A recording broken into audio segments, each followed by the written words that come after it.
Assalamualaikum warahmatullahi wabarakatuh. Waalaikumsalam warahmatullahi wabarakatuh. Alhamdulillah wa syukurillah, la hawla wa la quwata illa billah. Allahumma salli ala Muhammad wa ala alihi wa sahbihi ajma'in. Amma ba'du, Rabbi shrah li sadri wa yassir li amri wahlul 'uqdatam min lisani yafqahu qawli. Jamaah salat subuh Masjid Al-Mujahidin rahimakumullah. Kita bersyukur kepada Allah Subhanahu wa taala. Alhamdulillah pada pagi hari ini dapat melaksanakan salat subuh berjamaah. Dan kita juga bersyukur hari ini kita memasuki 10 hari terakhir di bulan suci Ramadan. Seringkali disebutkan oleh para penceramah atau juga mungkin pendapat ulama ya, bahwa di 10 hari terakhir itu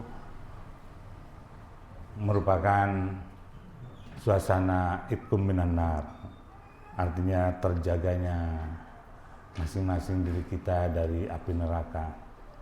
Maknanya atau maksudnya bahwa kita mesti berusaha untuk memperoleh ampunan Allah Subhanahu wa taala atau maghfirah Allah Subhanahu wa taala.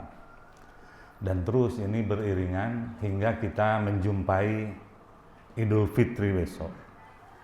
Oleh karena itu pembahasan saya pagi ini akan coba menghubungkan bagaimana maghfiratullah itu kaitannya atau hubungannya dengan fitrah ya.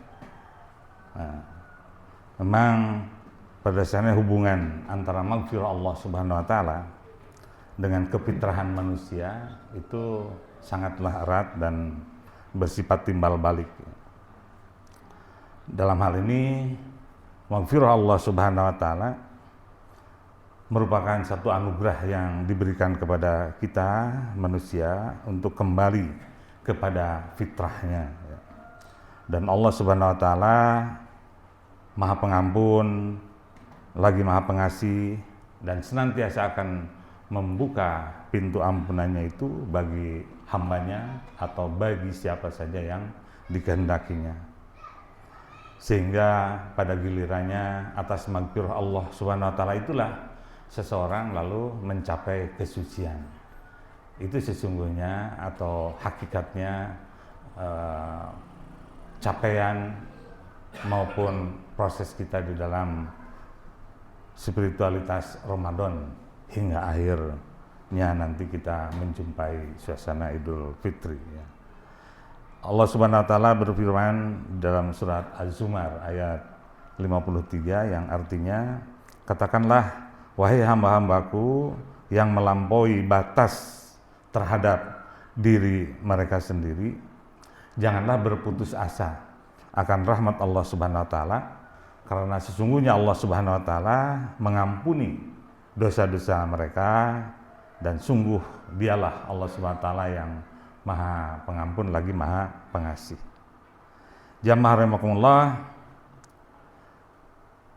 dalam konteks Ramadan ini jelas sekali bahwa maghfirah Allah Subhanahu wa taala atau ampunan Allah Subhanahu wa taala dapat kita usahakan ya, melalui ibadah ini, dan berarti juga ampunan Allah Subhanahu wa taala yang terbuka luas ya, bagi kita. Di sini dijelaskan secara tegas oleh Rasulullah SAW, man shoma ramadhana imanan wa ihtisaban ghufira lahu ma taqaddama min dzanbihi.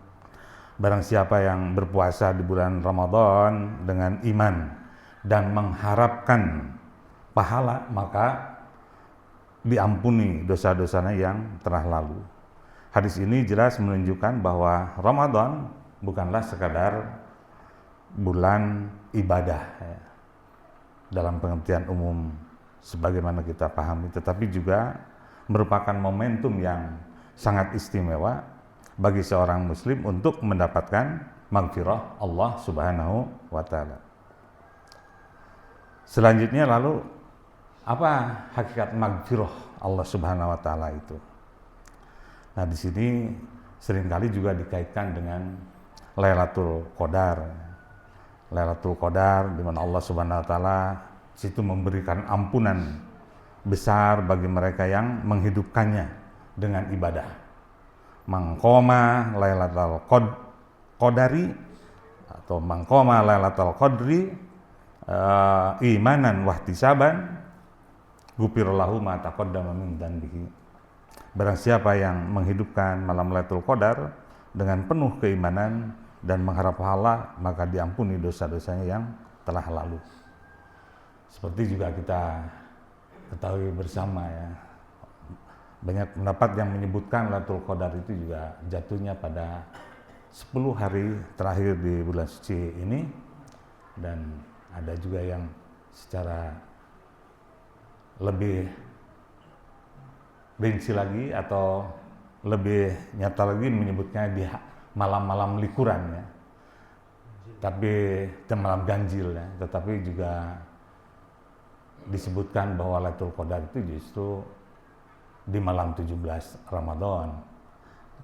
Di situ hubungannya dengan turunnya Al-Qur'annya. Inna anzalnahu fi Lailatul Qadar wa ma adraka ma Lailatul Qadar. Dan selanjutnya surat Al-Qadar. Tetapi dalam hal ini yang patut kita renungkan setelah mudah-mudahan kita bisa mengaplikasikannya, kesempatan untuk memperoleh magfirah Allah Subhanahu wa taala jelas-jelas sangat terbuka di sini. Allah menyatakan di dalam firman-Nya surat Al-Furqan ya, ayat 70, illa man taba wa amana wa amila sholihan fa ulaika yubaddilu sayyi'atihim hasanat wa kana Allahu ghafurur rahim. Kecuali orang-orang yang bertaubat, beriman dan mengerjakan kebajikan, maka mereka itulah yang dosa-dosanya akan diganti Allah dengan kebaikan. Dan Allah Maha Pengampun lagi Maha Penyayang.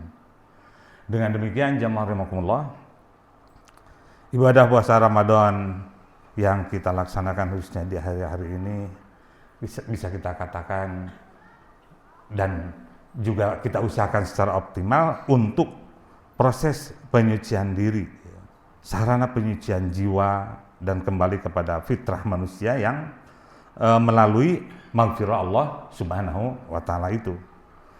Oleh karena itu seorang muslim seharusnya memanfaatkan betul di saat-saat menjelang akhir Ramadan ini, khususnya di suasana Lailatul Qadar ya, untuk memperbanyak istighfar.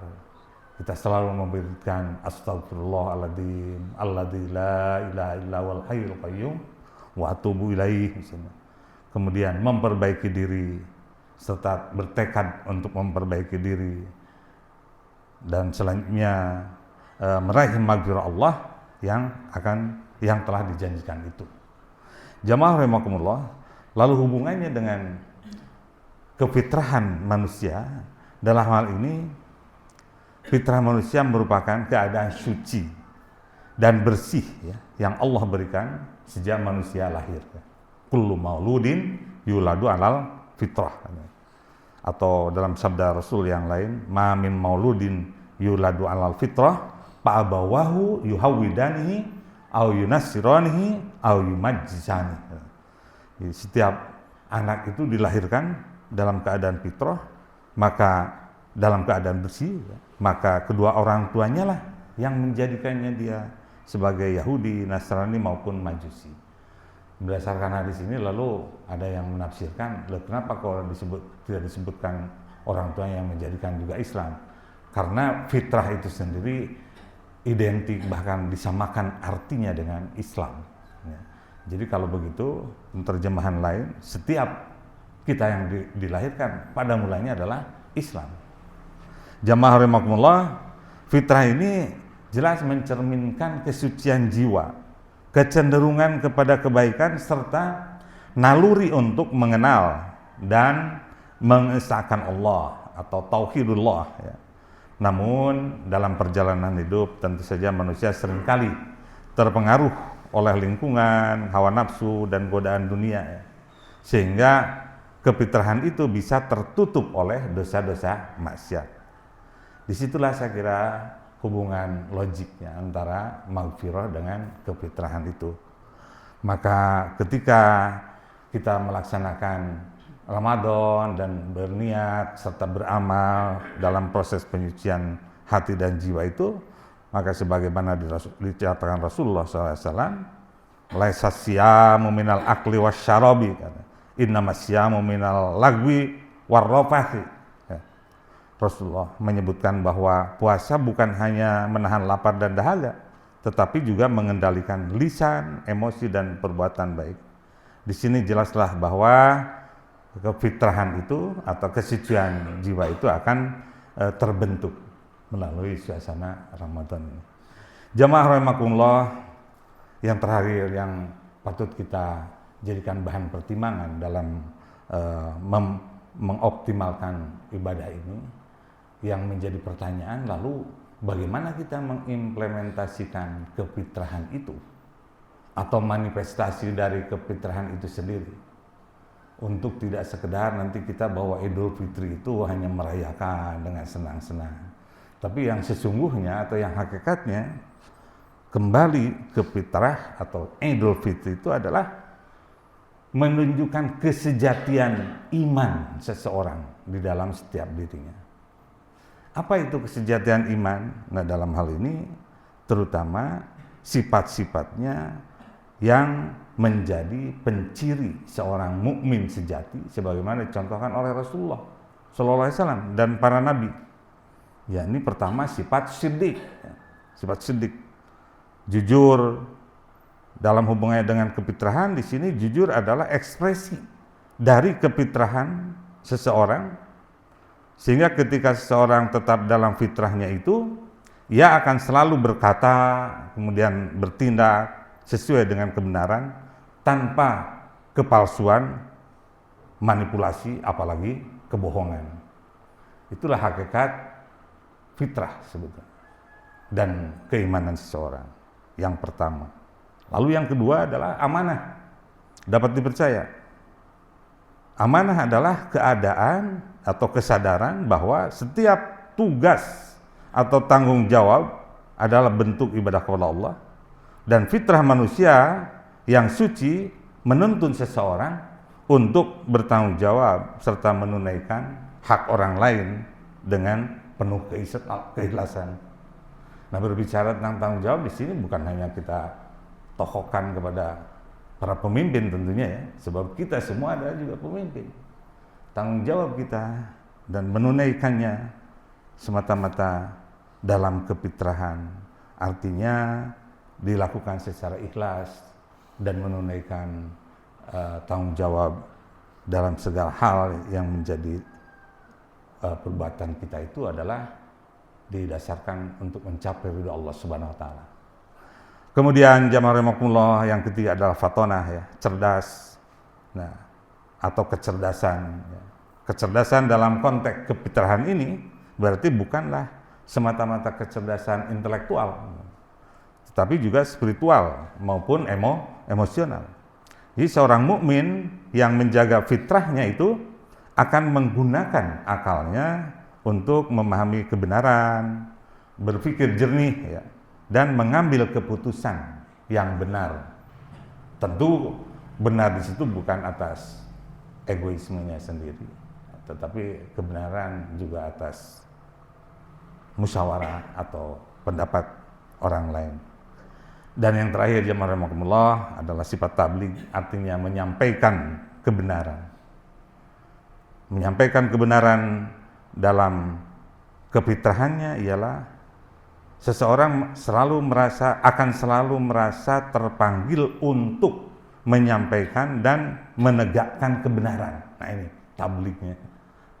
Ya, kalau begitu di sini tabligh atau dakwah ya, seringkali diperhatikan dakwah bukan hanya juga tertuju kepada ustadz, para penceramah dan sebagainya. Semua mukmin, apalagi pasca kefitrahannya itu, pasca Ramadan, itu memiliki tanggung jawab untuk menegakkan kebenaran. Dan ini merupakan tuntutan serta tantangan di zaman kita sekarang. Seorang orang tua sebagai kepala keluarga tentu yang terdekat adalah tabligh kepada keluarga, anak, cucu dan sebagainya. Nah, jamaah rahimakumullah, karena menyampaikan kebaikan adalah juga manifestasi dari hati yang bersih dan peduli terhadap sesama. Demikian jamaah rahimakumullah, oleh karena itu terakhir kali saya ingin menyampaikan, marilah ini di sisa beberapa hari lagi ini kita maksimalkan ibadah kita sembari selalu memohon ampunan Allah Subhanahu wa taala dan mengharap dibukakannya kesucian diri kita sehingga dan kemampuan kita untuk melakukan kebaikan-kebaikan selama hidup selanjutnya. Billahi taufiq wal hidayah. Wassalamualaikum warahmatullahi wabarakatuh. Waalaikumsalam warahmatullahi